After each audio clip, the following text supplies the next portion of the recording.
una sa ating listahan ay si Tipsy D. Super rookie kung maituturing si Tipsy noong nag-uumpisa pa lamang ito sa liga dahil kakaibang husay ang ipinamalas niya dahilan para maiuwi ang panalo sa mga naging laban niya. Naging smooth ang takbo ng karera ni Tipsy D at nagkaroon ito ng malinis na 8-0 win-loss record.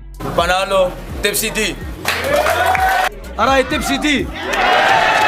Ang boto, 5-0 para kay Tipsy D! Pero sa kanyang ikasyam na laban sa 1-on-1 ay nakatapat niya ang nag-iisang Balakid. Isa din to sa mga gusto makalaban ni Tipsy D. Kinall out pa nga niya to sa naging laban niya kontra kay J-Skills. Ang gusto kong kalaban si Balakid! Yun ang tunay na maestro! Kung pagbabasihan natin ang battle MC resume ng dalawa, inaasahan na magiging pukpukan ang laban nila. At yun nga mismo ang nangyari. Mula round 1 hanggang round 3 ay palitan ng mabibigat na bara at basagan ng estilo ang nasaksiyan natin. Kasi puta ang lame mo! Kung si Tuchel pinasayaw ka sa platito, paano pa kaya sa utak malaplay?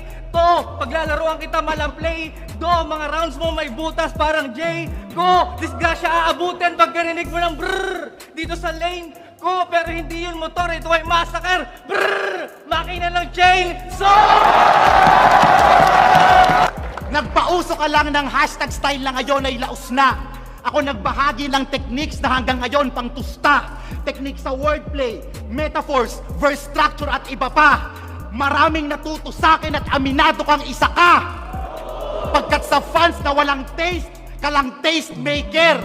Iba ang trendsetter sa game changer. Kung tutuusin, tayong mga tagahanga talaga ang pinakapanalo sa lahat dahil nakapanood tayo ng ganong katinding laban. Pero kailangan may manalo sa kanilang dalawa at si Balakid nga ang nag-uwi nito. Dito rin nakuha ni Tipsy D ang kanyang unang talo. Balakid versus Tipsy D, 5-0 para kay Balakid.